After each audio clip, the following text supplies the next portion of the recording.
Okay, I am ready now. Hey, I'm gonna be making my note card pretty soon, and I kind of yeah. So I made a list right of all the things that I would want to be putting on there. So I was Sure. if I could just read it out to you, and you can let me know if I missed anything. Um, Oh, I can't do that because, well, there's so it's many different things you can put on there. okay. What I have is hydrates. I'm going Like to have you pause for a moment. yeah, I want you other two to listen to this too. yeah, And maybe we could talk about what things we all have on our note cards. yeah. That's a great idea. Yeah. Um, because yeah, I just yeah. Okay, I'm Uh, going to take some notes here, Jacoby, okay? all right. So hydrates, um, ions, naming compounds and formulas, spectral analysis, dimensional analysis, isotopes, sig figs, Slow math, down. yeah, Spectral analysis and what analysis? dimensional analysis, because mass Okay, spectrometry. So I was thinking, I don't know, spectral analysis is kind of a weird phrase, but I just call it MS for mass spec. yeah. Um, and then isotope abundance, sections of the periodic table, scientific notation, and then percent error. Why don't you have Zig Figs in there? Sig figs? Oh, yeah, it's on my list. Sorry. Oh, okay. Yeah, That sounds pretty good, but what about physical versus sure. Yeah, yeah, chemical yeah. properties? Do that too. Some of these things that we talk about, you may not even put on your list. Hmm. For naming, you might say molecular compounds, use prefixes. Yeah, Ionic yeah, compounds, don't use prefixes. You might have things like that where instead of giving yourself the whole picture, which you may know very well, you put down the little things that you're likely to forget. mm, yeah, Does that make any sense? yeah, totally. So there's a certain strategy. I should say there are strategies for your note card that will be most useful for you, and you Hmm. want to employ those strategies. So if you have trouble remembering the little nitty details, but you do well for the big picture, put those details in there. So Hmm. for instance, you might actually write down ClO3 minus chlorate, ClO2 minus chlorite, ClO minus hypochlorite, and ClO4 minus perchlorate. You might just write those four things down to remind yourself what the difference is between an ate and an ite, one oxygen. Does that make Yeah, any sense? yeah, And that if makes you sense. have trouble remembering the polyatomic ions because your brain doesn't work that way, then write them down. There's Hmm. 7 of them. That doesn't take up much space on a note card. But on the other hand, would I draw a whole periodic table and draw a diagonal line and say these are the metalloids, these are the nonmetals, and Yeah, these are the metals? I wouldn't even touch that one. yeah, I wouldn't touch that one with a what's it called, a 10-foot pole. yeah,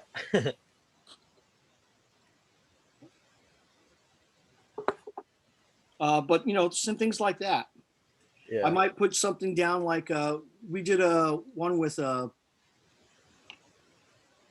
I asked you to do like well, we did a mass spec of Cl2. hmm, So maybe you write down just for that mass spec part, you write 35 Cl, 35 Cl, 35 Cl, 37 Cl, 37 Cl, 35 Cl, 37 Cl, 37 Cl for all the possible combinations just to jar your memory that, oh, the order matters. hmm, Does yeah, that make any sense? yeah, So again, that's the strategy I employed for my note cards is I would make 2 of them. hmm, My first note card would have everything I thought was important, everything.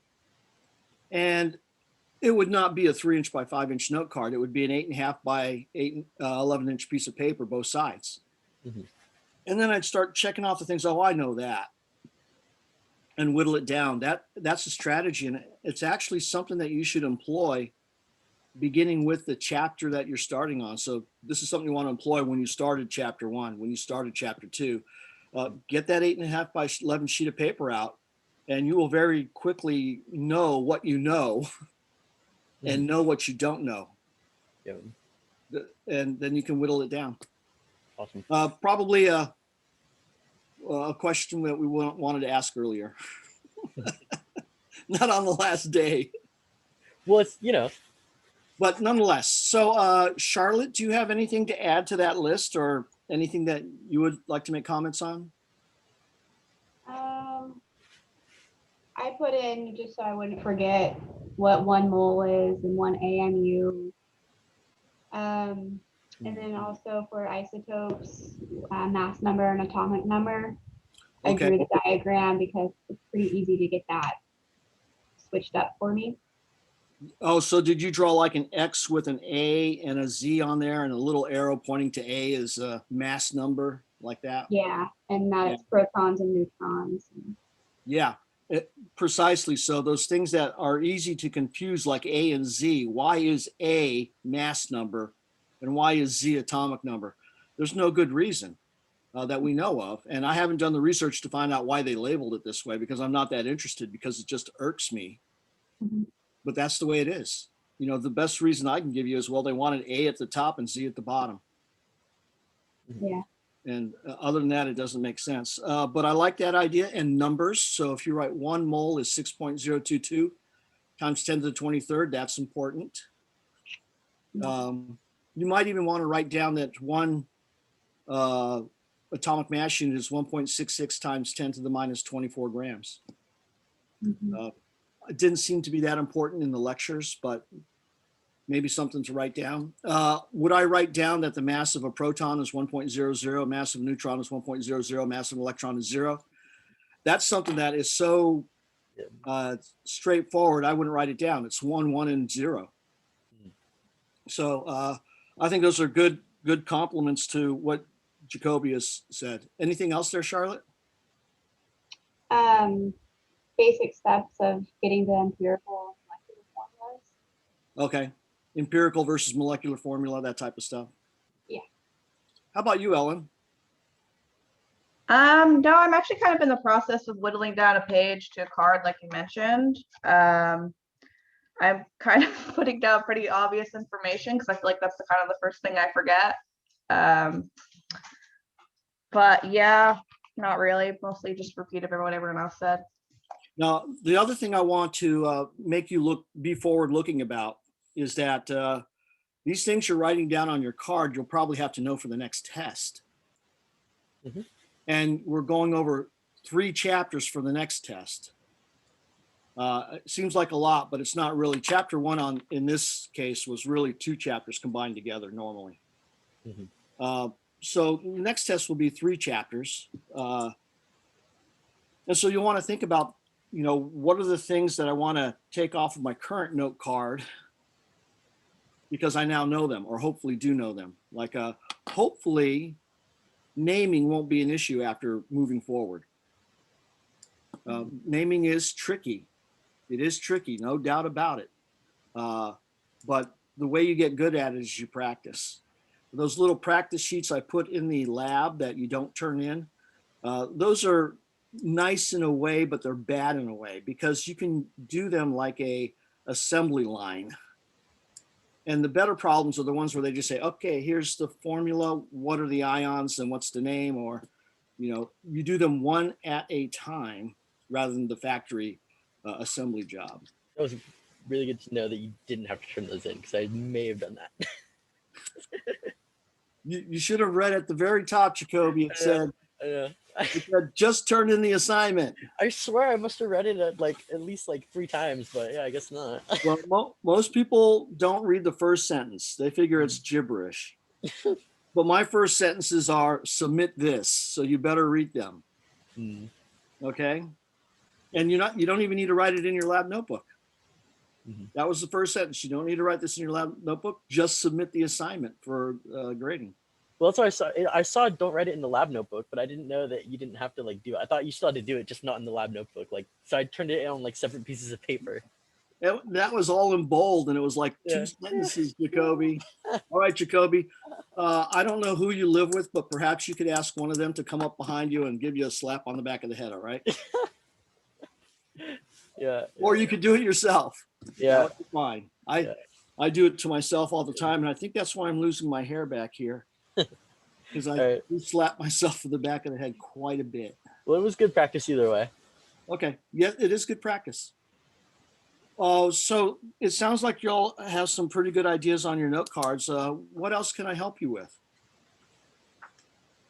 I was wondering if we could kind of go over the hydrates a bit, because I haven't really gotten a chance to look over the lab as much as I would have liked. Sure, let me change my share so that you can see what I'm writing, okay? And let me check and make sure that we're recording this. Yep. I've been in the bad habit of not pressing record. Okay. So Ellen, here's some basics of hydrates.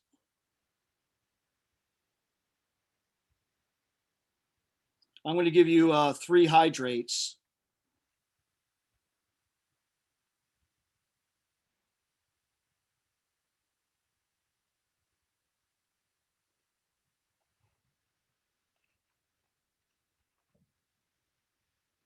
So these are 3 of the hydrates that I know of. The way you name these is you name the ionic compound first. So this is calcium sulfate. And we don't use a Roman numeral for calcium because it's a group 2A. And then we name the hydrate. When there's half a hydrate, you call it hemihydrate. And the way to remember the word hemi is because hemisphere is half of the world. So hemi means half.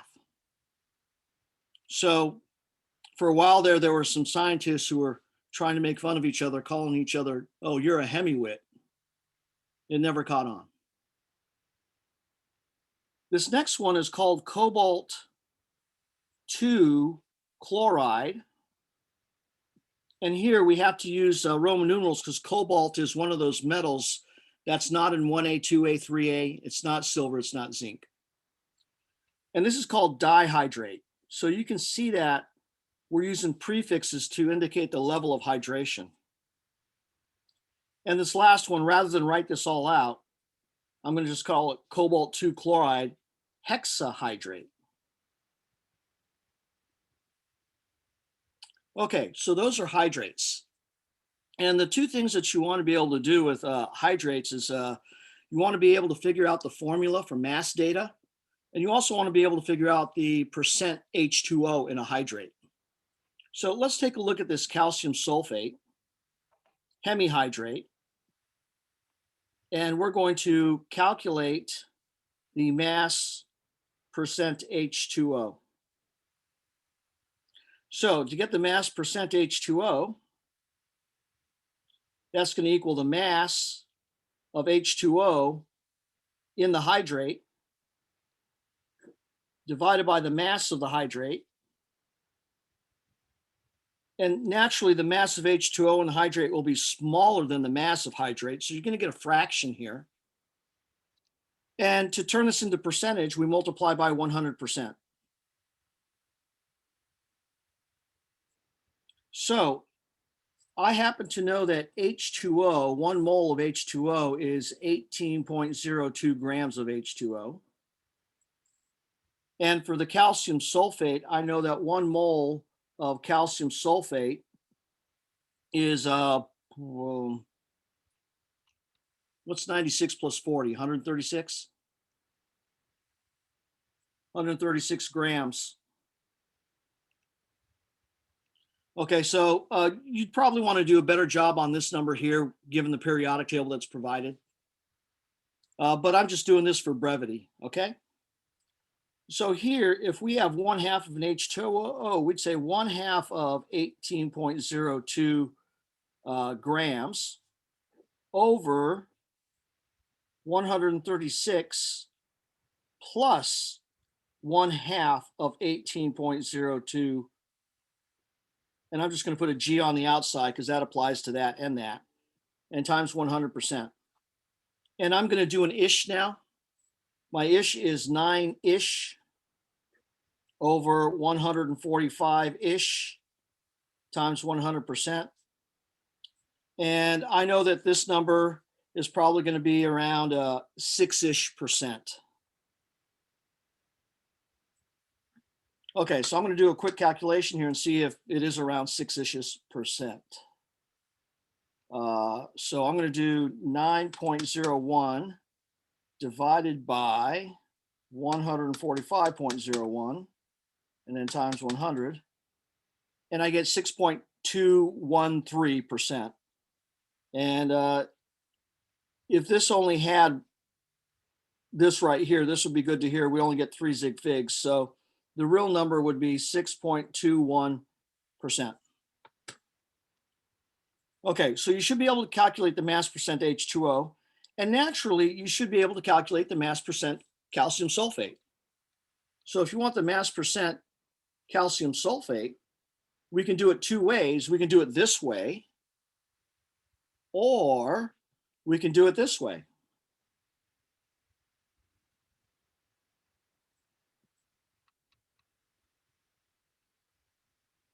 Because the 2 percentages should add up to 100.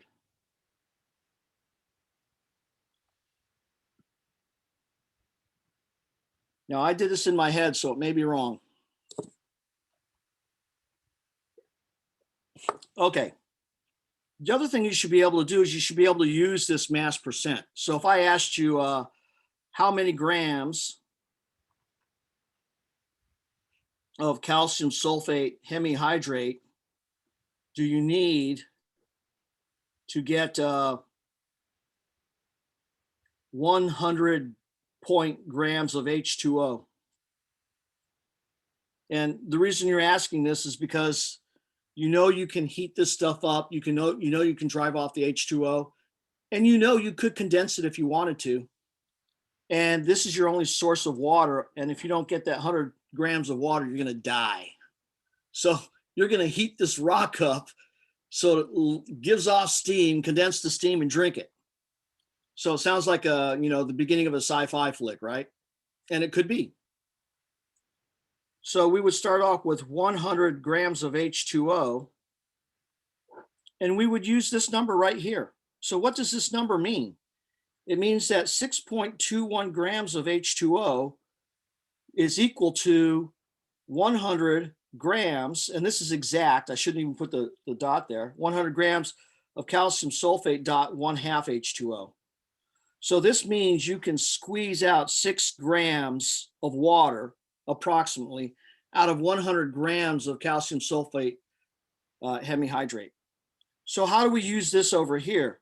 Well, we use that dimensional analysis, and I'm going to put 6.21 grams of H2O on the bottom, and I'm going to put 100 grams of calcium sulfate dot 1/2 H2O on top. And you can see that we're going to get a really large number because we have 100 times 100 divided by 6.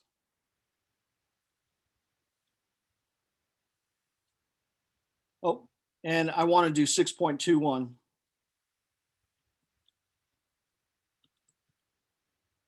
And so we get 161 grams of calcium sulfate hemihydrate. That can't be right. I did my math wrong. Yeah, I'm confused.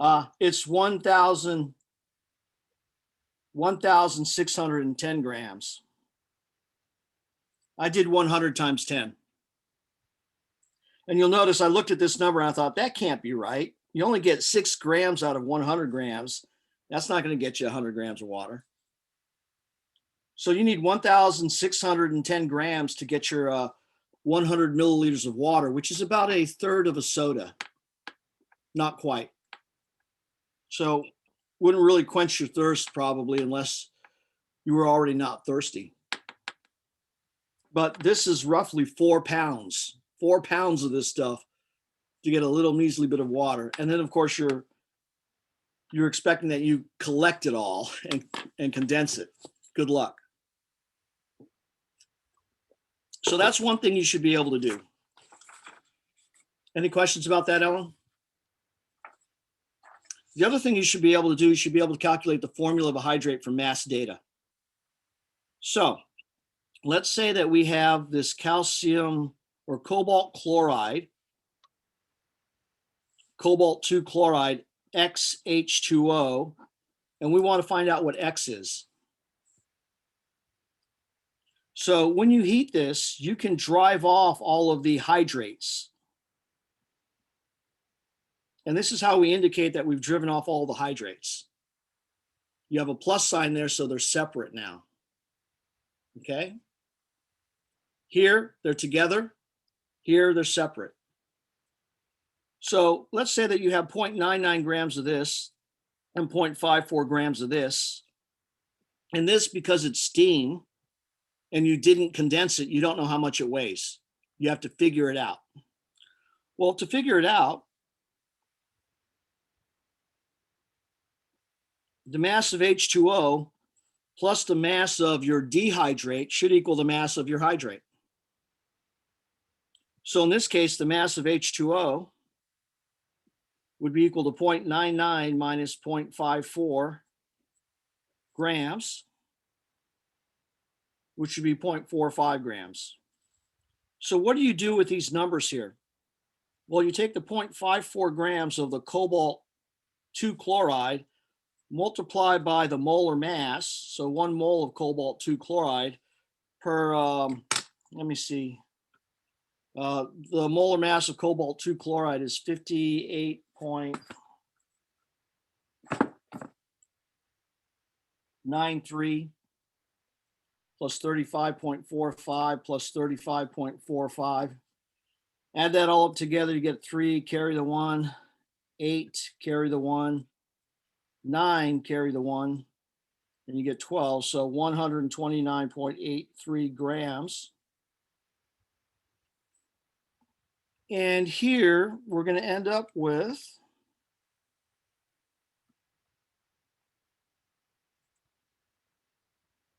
0.00416 mole of cobalt 2 chloride. And you'll notice I'm using cobalt 2 chloride in my calculations as a label. So I know what I'm talking about here. How many moles of what? Cobalt 2 chloride.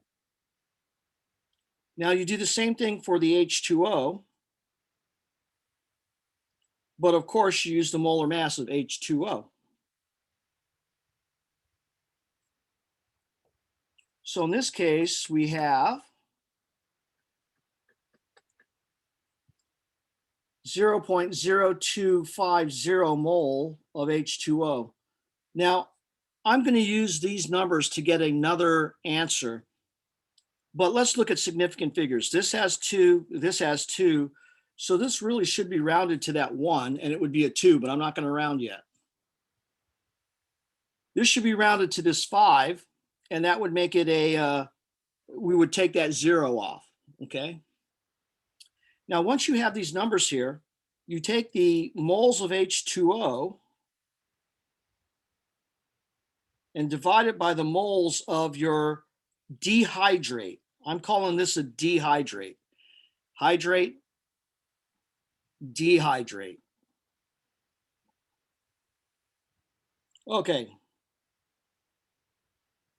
So when you do this work here, and now this is our final answer we're going to round, we get 6.0 moles of H2O to 1 mole of cobalt 2 chloride. And remember, when we put a 1 in these ratios, the 1 is exact.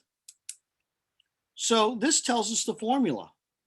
The formula is going to be 1 cobalt 2 chloride and 6 H2O.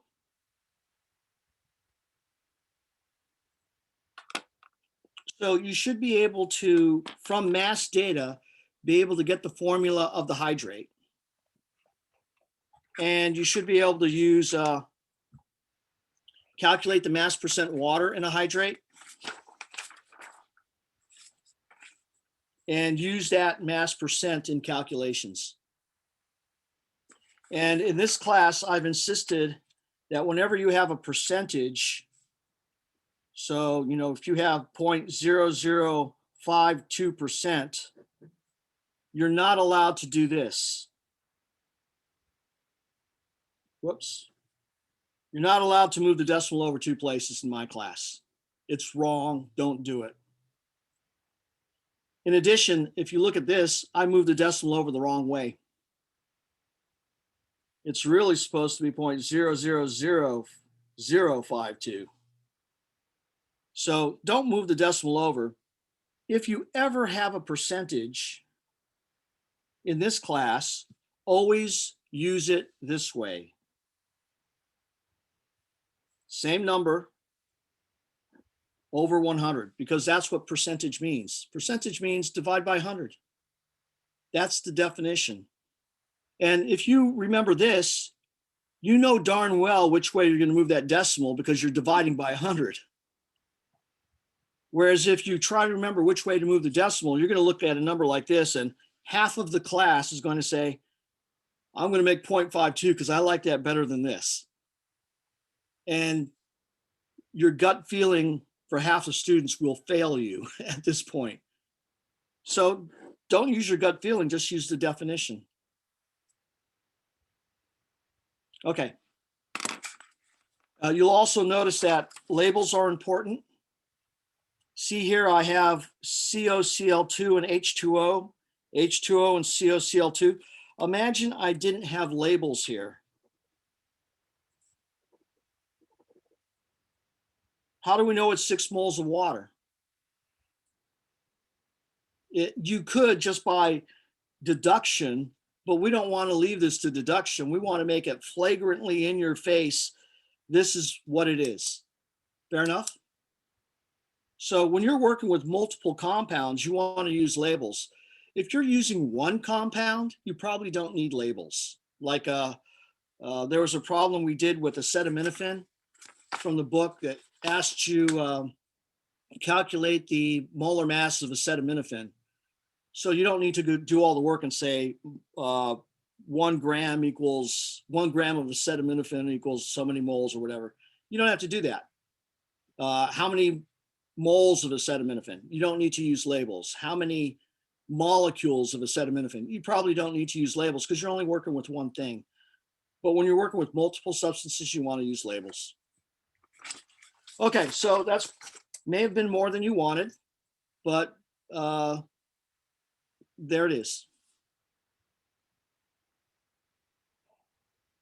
Okay, who's next?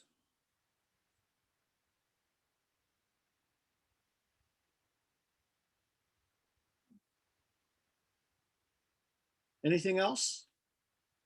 There's nothing else. I'm going to let you do some more work and get ready for that exam. 11 problems. Did you guys all read the instructions for the exam? Yeah. So you know that before you take the exam, you should have your note card ready. Mm-hmm. You should also take an image of each side and upload that to a folder on your computer before you take the exam.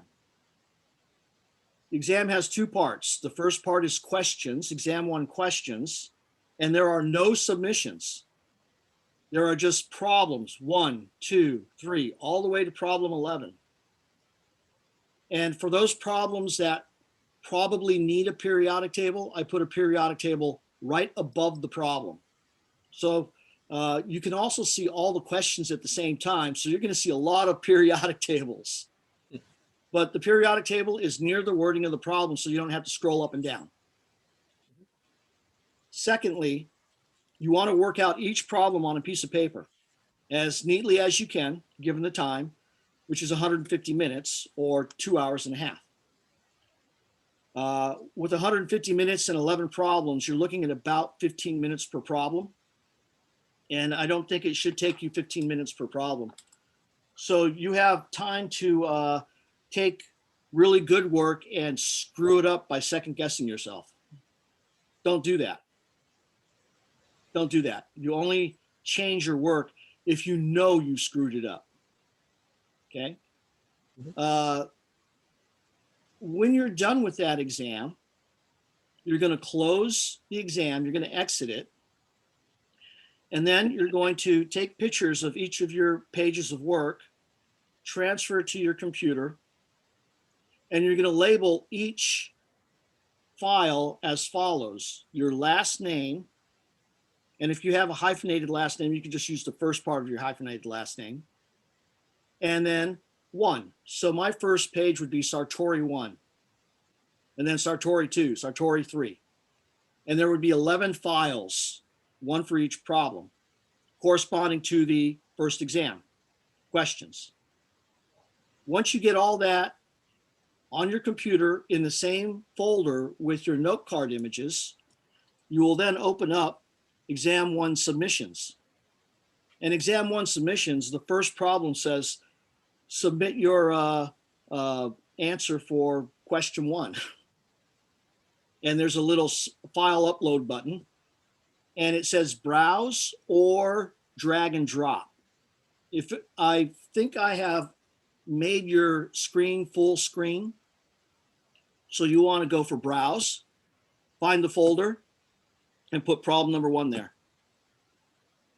And then you're going to scroll down and you're going to do the same for problem number two. The last two questions are upload one side of your note card and then upload the other side of your note card. And so you will have 11 submissions. If you have everything in a folder, when you drag and drop those one at a time, it shouldn't take you more than 2 minutes to do that. But I gave you a 10-minute window to do that. And once you have dragged and dropped all of those, then I think you just hit submit. You may have to submit each question, but I don't think so. I think you can just submit the whole exam and you're done. So And just the dealio here is that after you close your first exam questions, you have 30 minutes to complete this task. So I figure that's 20 minutes for you to transfer them to your computer and rename them. So that's more than a minute per file to download it, name it, and get ready to take the second part. And then you'll have 10 minutes to take the second part. I don't think it's going to take you the full 30 minutes to get all that done. So the 30 minutes I thought was, let's try this the first time and see how it goes, because I know there will be glitches. You know, maybe your internet goes out or something like that happens. So we'll work that out should that happen. It's not a windy day, so I'm hoping nothing happens like that, and hopefully no drivers hit some sort of a cable pole. All right, Jacoby, I kind of got the idea that you had a question. Yeah, sorry, I kind of was trying to. Sorry for kind of interrupting you. I was kind of confused, and then once you kept, explaining, I was all set. So I was like, do we take the pictures between while we do things? Then you explain that we do. So yeah, the reason I want you to take the pictures before you open up the second exam is because the second exam is a proctorial exam also, and it's going to monitor your moves. And if you're downloading files onto your laptop, it might say, "Oh, whoa, whoa, whoa, that's not cool," and kick you out. Right, because that happened to me last time. And I don't want that to happen. Yeah. So that's why I'm trying it this way. It's the first time I'm trying. This is my first try at this. I think it'll work, but you know what? Everyone has a plan until they get punched in the nose. And so here's my plan, but I'm sure I'm going to get punched in the nose and I'm going to have to change it a little bit. Okay, cool. Fair enough? Yep. I did have a question about the test actually. So last time I took the test, I pressed start and the Proctorio thing didn't come up, even though it said it would on the page. I don't know how that works. I've never taken a Proctorio test. And when I do the student view and take it, I don't really get any sort of indication that it's proctorial. It doesn't ask for my ID or anything like that. Yeah. So my student view is not really a student view, and I can't really answer what was going on there. Okay, I just want to make sure I wasn't doing anything wrong. Oh, I'm sure you were. Okay. I'm kidding. Thank you. Chances are everything is working and you're being recorded. So honestly, I don't look at the recordings unless when I grade your test, I notice some weird stuff.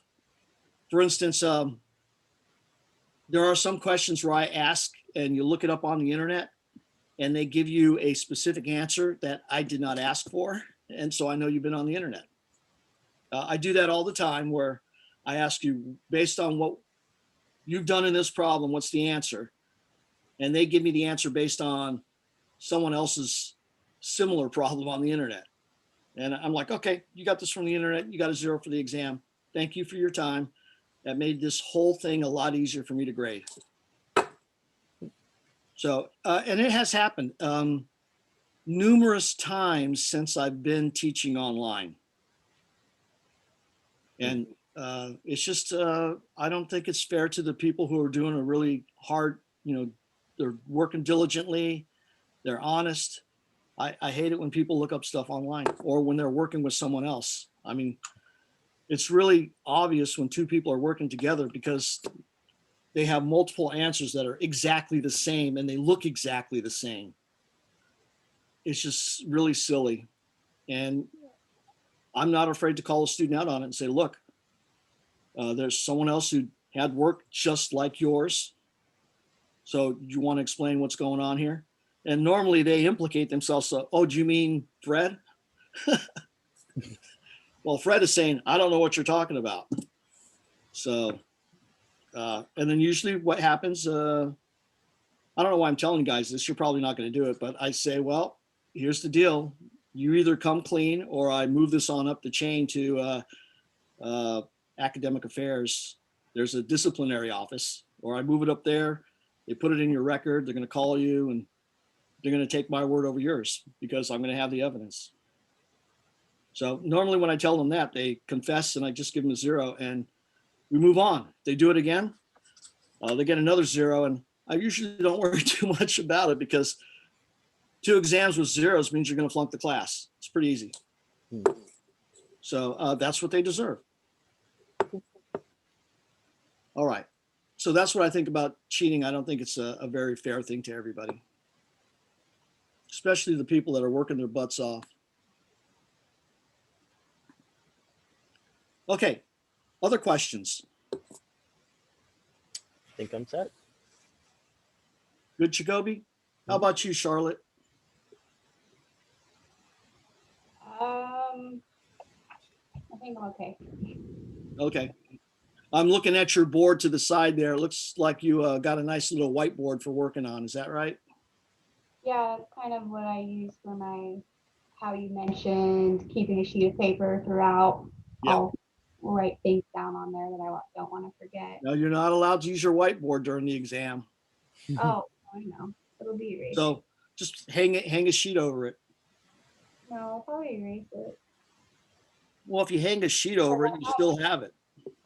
This is true. I have what I want on my card from my board. So See, I'll be able to see your whiteboard because I'll be recording your video.